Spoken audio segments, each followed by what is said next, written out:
Kiffin is here, and we are ready for questions. We'll start on the front row here, second seat. Coach Kiffin, right here. Jamal Kennedy, WSFA 12 Sports here in Montgomery. Right here doesn't help. Sorry, right here. Yeah. Quinshawn Judkins, what can you say about just the person that he is to be able to bring him as a sophomore and what he meant to your offense and your team last year? Yeah, it's really amazing as a freshman to be able to do that and that many carries. I think he led the conference in carries, yards, and touchdowns. And to do that as a freshman, he has an elite mindset. And to be able to carry the ball that many times and late in games still running strong. So we actually think he can get a lot better, like anyone from their first to second year. So we're really excited to see that development. Second row, and then pass the mic up. Dan Peck, ESPN 106.7 in Auburn. Coach, former Ole Miss coach Hugh Freeze is back in the league coaching Auburn. Your relationship with Coach and how well you two know each other? A little bit. My brother worked at Ole Miss under him, and so I got to meet him a few times. He's done a great job wherever he's been, winning games. So I'm excited for him to get that opportunity to be back in the conference. Left side, front row. Chris Farbling, KC 8.1 FM in Columbia. Coach, on Monday, Fadil Diggs said the quarterback he went up against that gave him the most troubles in edge rusher was Jackson Dart. I just want to ask, how has Dart developed since he came in from USC last year, and what do you expect from him in his second year at Ole Miss? Well, Jackson's had a great offseason. Again, in this portal world, we just think everybody's going to be great right away, expectations. And so it was his first year in our system. And he was competing to be the starter all the way till, I think, the third game of the year, or fourth game of the year. So he's really developed well on and off the field, become more of a leader, and we're really excited about him. Front row. Hey, Coach. Steve Moulton, WZZN out of Huntsville. On the quarterback room in general, how talented do you think that quarterback room is? Yeah, I'm excited. It's the deepest room we've had that way, and excited about where we came from. Luke had already decided to transfer before even our bowl game, so we really were down to one quarterback coming into spring, and now to be at 4 is really exciting. Left side, second row. Tyler Shaw with KBTX in College Station. You guys have beaten A&M the past couple of times. Just what's it like playing those squads and Jimbo Fisher, and just kind of what's your relationship with Jimbo like now? Playing A&M is extremely challenging. I mean, they have the best looking players, tied with, Alabama probably of anybody that we play. And now I guess Georgia next year, but it's really challenging playing them because you got mismatch issues that you got to work on because they have so much talent. Playing there was a big challenge, which I didn't know if it would be because their season hadn't gone great, so I was kind of hoping the crowd wouldn't show up, but the place was rocking when we played there, and really tough place to play and a great fan base. So we've been fortunate to beat them both times, and look forward to a big challenge this year. Right side, front row. Jacques Doucet, WAFB TV in Baton Rouge. Coach, if I could just sneak a couple in. First, Walker Howard transferring, how is he doing? And your thoughts on playing Brian Kelly and LSU again this year? Yeah, we're excited that Walker came in. Really competitive kid, has really jumped into the playbook and had a really good spring. So we're excited about adding him to that room. Brian's done a great job there in a short period of time. Inherited a really good roster and did a great job of adding to that roster, especially with the quarterback and portal guys. So they got it rolling, and he's done a good job wherever he's been. Left side, third row, then pass the mic on. Hey, Coach. So Cedric mentioned that you're a lot different in the locker room than people might think on the outside based on seeing your social media and that sort of thing, a lot quieter. So could you just speak to that at all about how you're differing with outside and then inside with the team? Yeah, I think I took a different approach than most coaches, which is kind of what I do in a lot of areas when it comes to social media, especially Twitter. And I just was like, I just started it, and I was like, I want to feel it's like be a normal person and comment just like I would if I was a normal person, or retweet things, without having a, meeting with my SID before we figure out whether this is the proper thing to tweet that everybody will like and stuff. So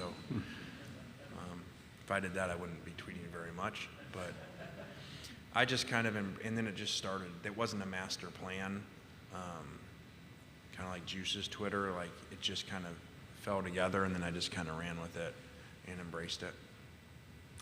Front row, right side. Hey, Coach. Good to see you again. AP Stedham, AP and Kelly, as we see at syndicated radio show. Coach, you're always studying different strategies for the game. I was wondering, what's your experience studying multi-quarterback system? If that's a possibility. Yeah, I would prefer that not to happen, but again, we don't ever do something just because we're supposed to, so if that's the best chance to win, then we would do that. I just think that that's been challenging. There's some times you can point where it's worked, but most of the time it's not really worked great. The team's got two different people calling cadence and different plays and stuff, so I would prefer that not to happen. Left side, fourth row. Hey, Coach. Grayson Weir with Outkick.com. As you look ahead to the 2023 season, there are a lot of new faces and a lot of dynamics within the SEC. Which game do you look forward to most on the calendar, and why? Yeah, I know this is kind of coach speak, but we just got to get to camp and start working and worry about the opener and go from there. And like I said in the other room, this is not like you're in the NFL. I mean, the SEC is so competitive, as so many of the premier players in college football now come to the SEC from around the country and don't stay at home where they used to. So you got challenges every single week. Right side, second row.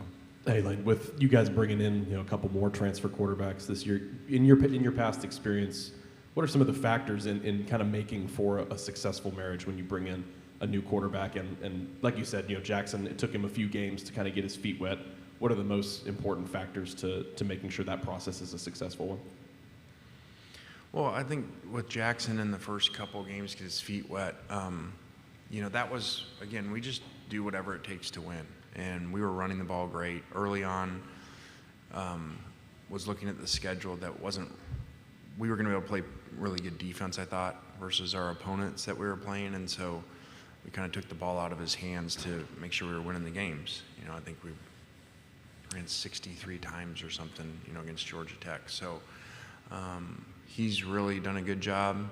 I think that quarterback thing of bringing them in, I kind of let them experience some things on their own at first, and then kind of feel them out and see how they are, and then kind of get more involved one-on-one with them, and just kind of the way that I've done it. I think Matt Krause spoke to that before. The difference of after being there a semester or so in the relationship. Left side, third row.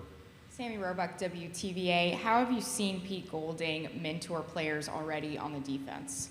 Yeah, Pete does a great job off the field. He's always got kids in his office talking to them, helping them out. Really smart guy that does dig into the players, because when we meet, ask about a player, he already knows their whole background and life situations and stuff. So he does a great job of that. Second row, right side. Coach Michael Bronner, WNSP in Mobile. You obviously have a pretty documented relationship with Nick Saban. I was wondering if you could expand on that a little bit and just talk about how much he's meant in your coaching career. Well, I'm extremely grateful to Coach Saban and our time together, and most importantly, him giving me an opportunity to learn from him. And he's the best to ever do it. I've said it before. I really do believe he is the best coach to ever do it, because like you guys know in here, I take in all the information and look at it instead of just like, okay, a record. He's done it in a time of scholarship limitations where some of those older coaches didn't have them, and they could, what if Nick Saban didn't have an 85 rule? What would his roster look like if he had 150 scholarships to give? And also, he's done what I don't think anybody did over time of do it continually with so much staff turnover. You know, so many people are hired off of his staff. Other places are to be head coaches.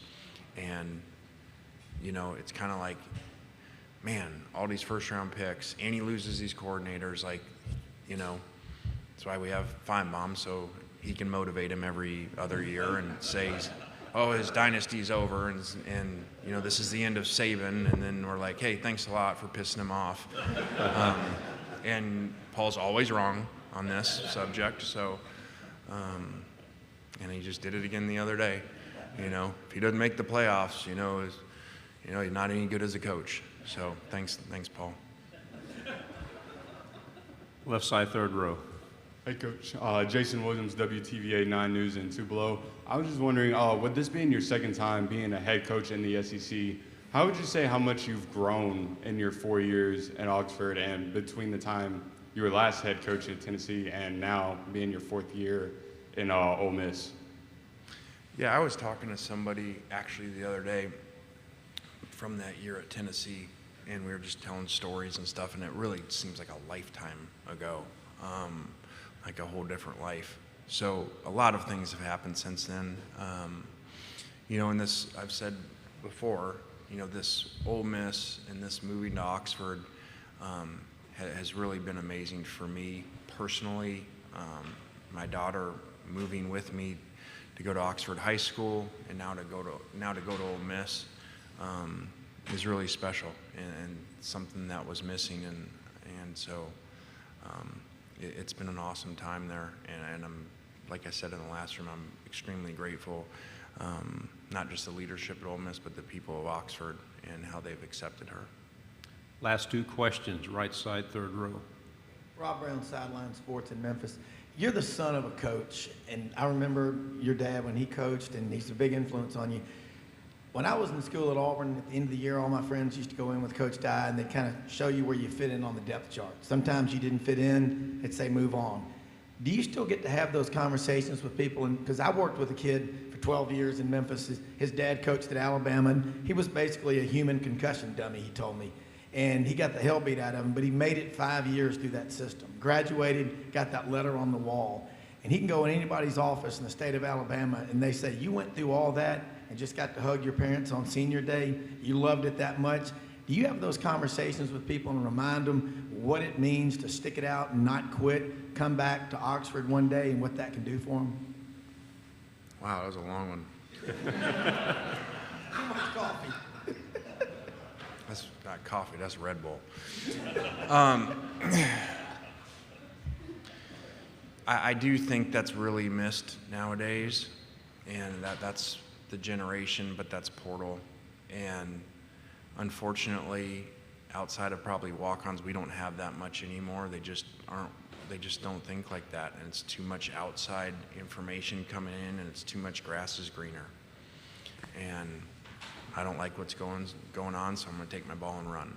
And unfortunately, that's the world that we're in, so I do miss those stories. You still have them, usually with walk-ons, but those are neat stories of different places of being and still having relationships with some of those players that weren't the star player, but were just like the amazing kid. Or over time, it's been cool to hire a couple of them, you know, to get them into coaching or a recruiting department because their passion for the place or the passion for the game to have that around. Final question, front row. Coach Nick Brooks with WTVY in Dothan, Alabama. First, you played Troy to open up your season a year ago. They had, I think it was 10-3 or 7-3 going into the halftime.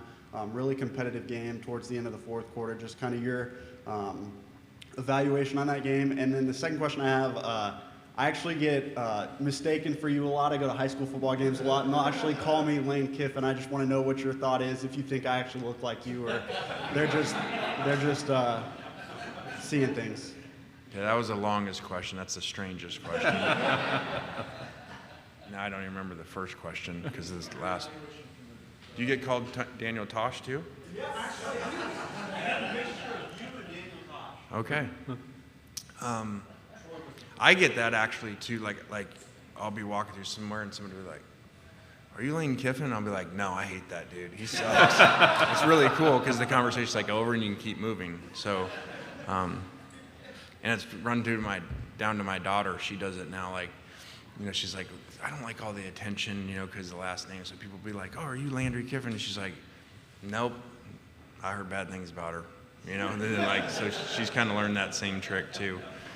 So I'm sorry that you get paired in with me. So, but I would embrace it. I would just go with it. My Twitter bio is Little Kiffin Doppelganger. And then I got I think your headshot from when you were playing college football with the goatee. Because I sent that to my mom and she was like, "Is that you?" Like she did not know that. What's your mom's name?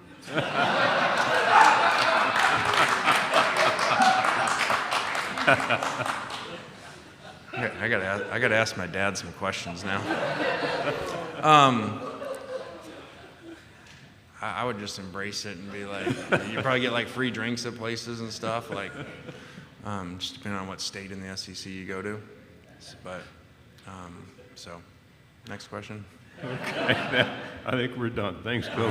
That's a good one to end on.